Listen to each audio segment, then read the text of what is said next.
KPMG Fréquence Banque. Bonjour à tous et soyez les bienvenus sur Radio KPMG pour cette nouvelle édition de Fréquence Banque, l'émission qui fait le tour de l'essentiel de l'actualité réglementaire et comptable bancaire. Au micro, Kenza Moulin. Au nom de toute l'équipe Fréquence Banque, je vous souhaite une très belle année 2022.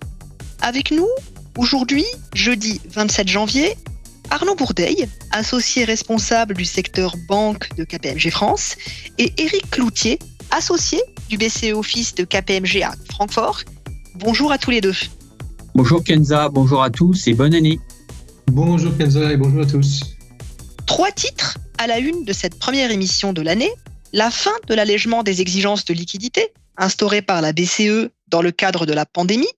La décision prise par l'autorité bancaire européenne de maintenir les exigences de déclaration et de publication liées aux états Covid jusqu'à nouvel ordre. Enfin, la présentation par l'EBA du projet d'ITS visant à alléger l'information prudentielle pour les banques de petite taille.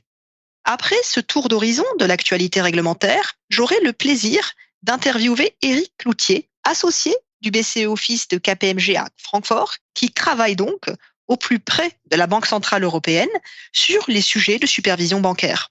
Au cours de cet entretien, Éric Cloutier décryptera sur nos ondes les priorités 2022 du superviseur européen.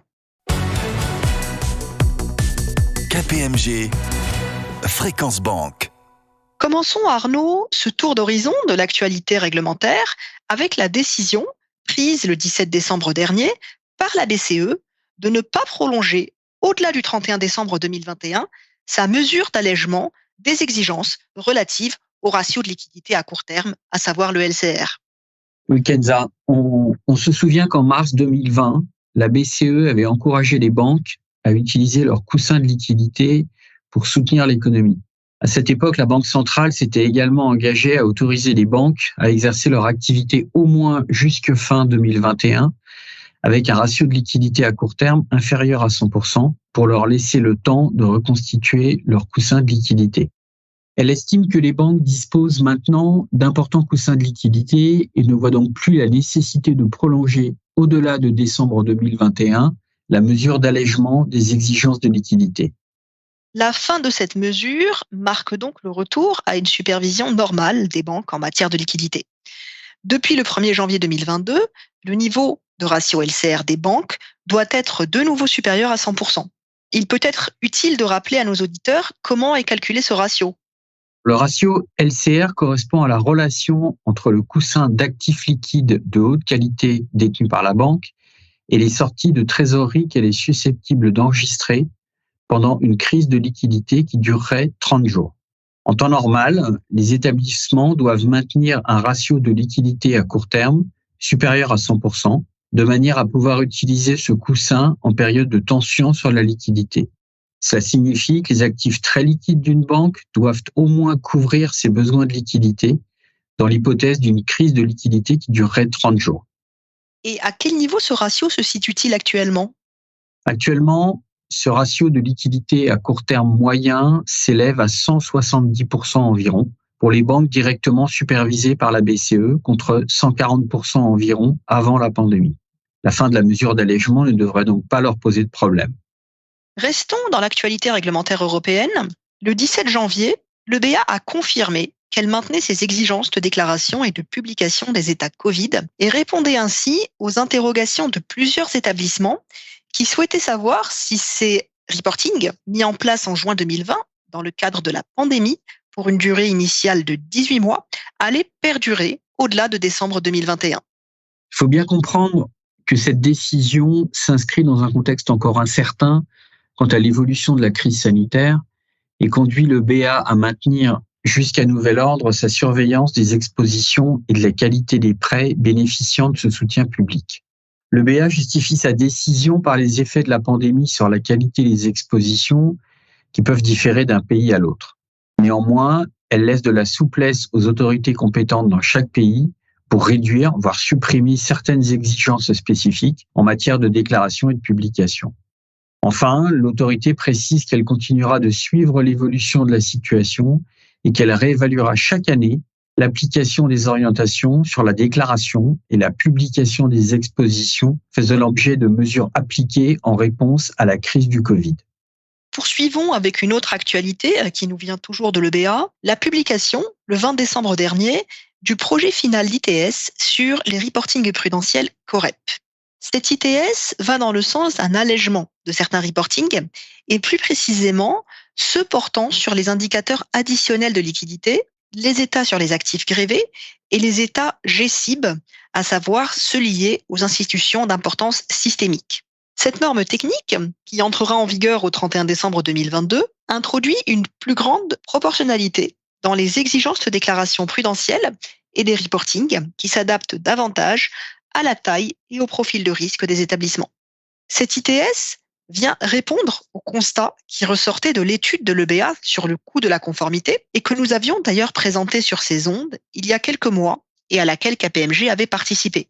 Cette étude soulignait ainsi le besoin de proportionnalité pour deux catégories d'établissements, les établissements de petite taille et non complexes et les établissements de taille moyenne. Alors, dans le détail, que dit cet ITS, Arnaud ? Pour les établissements de petite taille et non complexes, cet ITS réduit considérablement les exigences de déclaration de leurs indicateurs de suivi de la liquidité supplémentaire, avec, d'une part, l'exemption des 3 états C68, C69 et C70, qui portent respectivement sur la concentration des financements par type de produit, les prix pour différentes durées de financement et les refinancements. Et aussi, d'autre part, la réduction de la fréquence des 3 états restants, les C66, C67 et C71, qui passent d'une remise mensuelle à une remise trimestrielle. Ces établissements produiront désormais 6 états mensuels versus 3 états trimestriels auparavant. Et concernant les établissements de taille moyenne ? Ces derniers seront dispensés de déclarer les mesures de liquidité lors du renouvellement des financements correspondant à l'état C70. Donc, ils passeront de 6 états à 5 états, avec néanmoins un petit bémol concernant la fréquence. Elle est inchangée et reste donc mensuelle. Et concernant les autres familles de reporting ? Avant la publication de l'ITS final de l'EBA, les établissements de petite taille et non complexes et les établissements moyens devaient publier 3 états spécifiques, les F33, F34 et F36, si le niveau de charge grevant les actifs de l'établissement était supérieur à 15%. Ce seuil est désormais remplacé par une exemption générique pour les établissements de petite taille et non complexes, quel que soit leur niveau de risque de charge des actifs. Le seuil de 15% est en revanche maintenu pour les établissements de taille moyenne. Enfin, concernant la déclaration des informations GSIB permettant d'identifier les établissements systémiques et de leur attribuer les taux de coussin de fonds propres liés à leur systémicité, l'EBA a élargi le champ d'application de l'obligation de déclaration pour inclure les entités individuelles qui répondent aux critères pertinents et pas seulement les groupes bancaires. Avec cet ITS, l'EBA a entendu les attentes des établissements bancaires qui se sont exprimés sur le coût de la conformité.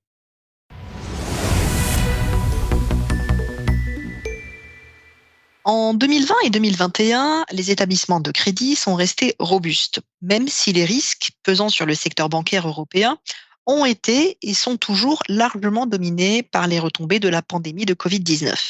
Les banques européennes ont été en mesure de maîtriser le choc économique inédit provoqué par la crise sanitaire. Elles sont restées bien capitalisées et ont su jouer leur rôle en accompagnant les ménages et les entreprises depuis le printemps 2020.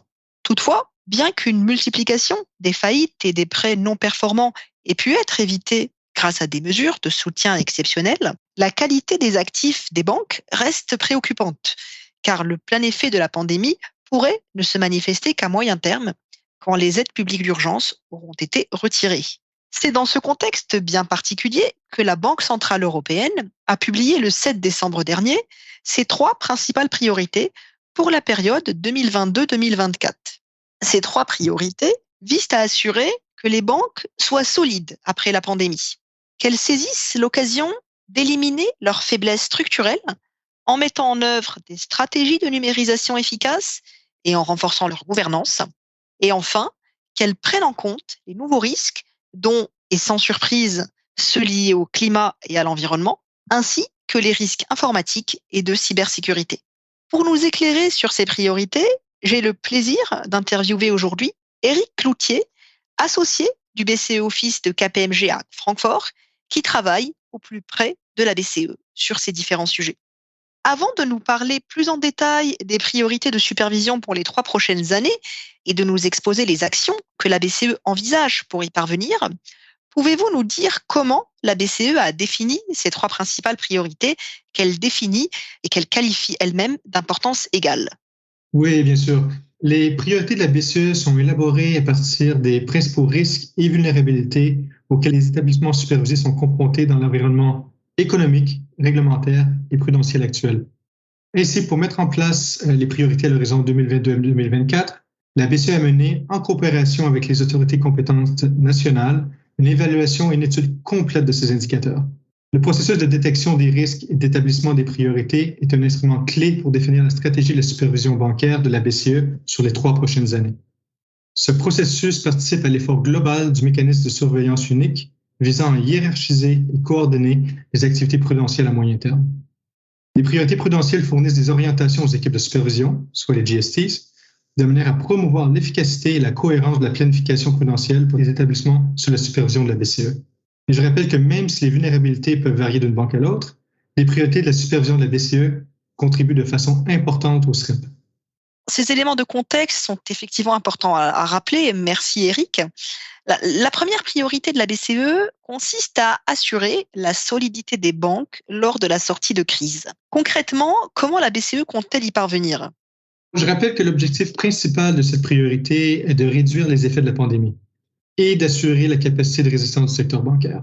Pour ce faire, la BCE va réaliser des examens ciblés, des inspections sur place, des enquêtes sur les modèles internes et une évaluation de la mise en œuvre par les banques des orientations de l'EBA sur l'octroi des suivis de prêts.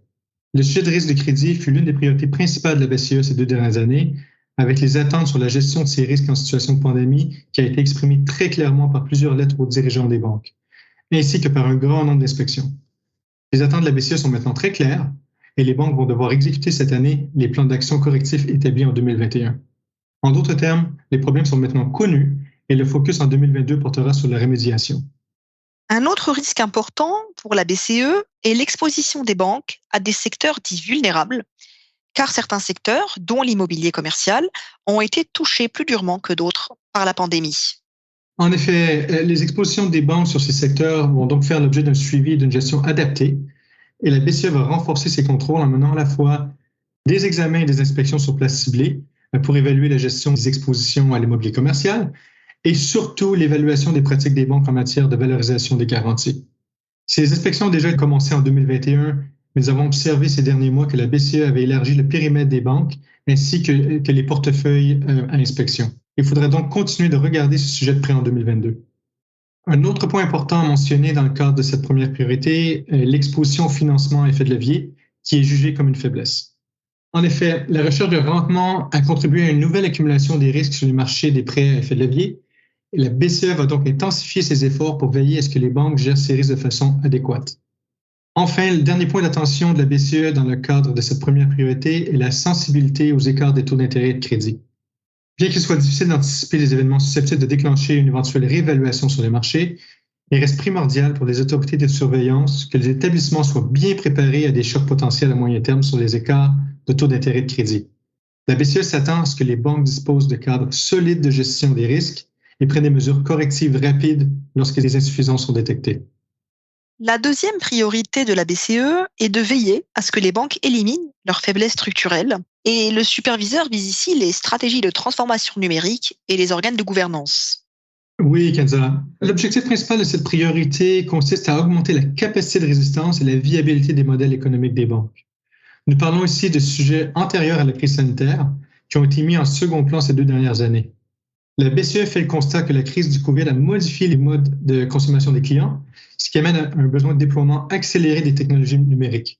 Donc, le sujet technologique n'est pas nouveau, mais a pris plus d'importance ces 2 dernières années.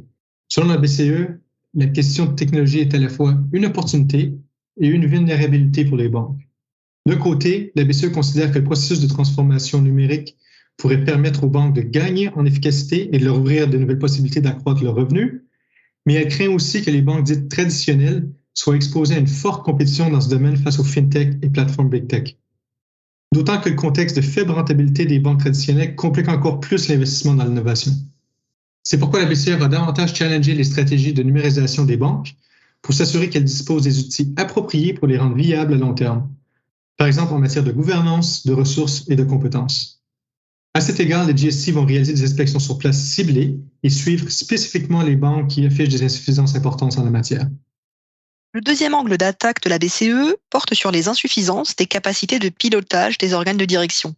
Oui, Kenza. La BCE souhaite que les établissements corrigent les insuffisances liées à la composition et au fonctionnement de leurs organes de direction en mettant en place des plans d'action correctifs pour améliorer l'efficacité de leur conseil d'administration. Les banques peuvent donc aussi s'attendre à des inspections sur place ciblées sur ce sujet. La BCE va regarder de plus près le fonctionnement, le contrôle et la capacité de remise en cause des organes de direction, leur aptitude collective, soit le fit and proper, ainsi que l'évaluation de la diversité des membres qui les composent, donc notamment la féminisation des instances dirigeantes. Tous ces éléments sont considérés comme des facteurs clés d'une bonne gouvernance. Troisième et dernière priorité de la BCE, à horizon 2022-2024, vérifier que les banques prennent en compte les nouveaux risques. Si on retrouve sans surprise les risques liés à l'environnement et au climat, la BCE vise également les risques informatiques et le risque de contrepartie sur les établissements financiers non bancaires. Aujourd'hui, les défis auxquels les banques font face sont très nombreux. Elles sont confrontées à différents risques nouveaux et anciens qui se concrétiseront ou non à court ou à moyen terme. Il est essentiel que la supervision bancaire suive la situation et qu'elle adapte sa réponse prudentielle de manière adéquate. Pour les 3 prochaines années, la BCE a décidé de se concentrer sur 3 principaux risques, comme vous l'avez évoqué. Donc, les risques liés au climat et à l'environnement, la capacité de résistance informatique et le risque de crédit de contrepartie. Selon une évaluation récente de la BCE, malgré certains progrès récents des banques dans la lutte contre les risques environnementaux et liés au changement climatique, ces avancées sont encore trop lentes. Pour accélérer cette tendance, la BCE mènera en 2022 un test de résistance aux risques climatiques ainsi qu'un examen thématique visant à évaluer les progrès accomplis dans le domaine par les banques. La BCE réalisera aussi des inspections sur place à partir des prochains mois pour effectuer une revue détaillée de la préparation des établissements en matière de risques environnementaux, particulièrement au niveau de la stratégie, de la gouvernance et de la gestion de ces risques. La BCE sera particulièrement vigilante aux établissements qui présentent des faiblesses importantes afin qu'ils mettent rapidement en œuvre des plans d'action correctifs. Les banques seront informées des corrections nécessaires qu'elles doivent apporter dans leurs dispositifs réglementaires ou se verront pénalisées par des demandes additionnelles pouvant aller jusqu'à un add-on en capital au pilier 2 pour l'année 2023, par exemple. Autre faiblesse relevée par la BCE, les insuffisances en matière d'externalisation des services informatiques et de cyber-résilience qui se sont accentuées depuis la crise sanitaire et l'accélération des stratégies numériques avec la dépendance croissante des banques aux technologies de l'information. En effet, la BCE insiste sur la nécessité de renforcer la résistance des banques face aux menaces informatiques. Elle préconise de favoriser des accords plus robustes d'externalisation des services informatiques et une plus grande capacité de résistance face aux menaces informatiques. Dans ce cadre, elle réalisera une évaluation des accords d'externalisation des banques. Elle engagera par la suite un dialogue avec celles qui présentent des insuffisances importantes pour s'assurer qu'elles mettent en œuvre, en temps utile, les plans d'action correctifs correspondants. Vous parliez également du risque de contrepartie sur les établissements financiers non bancaires. Que vise ici précisément la BCE? Le contexte de faible taux d'intérêt qui favorise les stratégies de quai de rendement a incité certaines banques à accroître le volume de services qu'elles fournissent sur les marchés de capitaux. La BCE observe donc une augmentation des volumes de services et des contreparties considérées comme plus risquées et moins transparentes, souvent des institutions financières non bancaires. Donc, les faillites récentes de ces contreparties, je pense à des fonds spéculatifs, des gestionnaires de patrimoine familial, soit les family office, ont eu des répercussions importantes sur certaines banques. Ça a mis en évidence les risques auxquels les établissements fortement impliqués dans ces activités peuvent être exposés. Dans les prochaines années, la BCE s'attend donc à ce que les banques disposent de solides cadres de gouvernance et de gestion de ces risques pour faire face à la hausse de leur exposition à ce type de contrepartie. On a une vision beaucoup plus claire des priorités de la BCE. Mais en ce début 2022, certains indicateurs semblent évoluer. Je pense notamment au taux d'intérêt, à l'inflation aussi peut-être. Est-ce que ces changements seront à l'ordre du jour de la supervision bancaire? Oui, certains indicateurs ont en effet subi une évolution récente et le superviseur alignera évidemment son analyse au cours de l'année. Il est cependant important de soulever que nous ne sommes toujours pas sortis de la crise sanitaire et que le contexte reste très incertain. C'est l'une des raisons pour lesquelles la BCE a établi des priorités sur les risques avérés portant sur les 3 prochaines années. Donc, en espérant sincèrement que 2022 apporte plus de clarté. Un grand merci à vous, Éric Cloutier. Les banques ont donc un programme de travail bien chargé pour être au rendez-vous et on peut donc s'attendre à une activité très intense pour les 3 prochaines années et d'ores et déjà en 2022.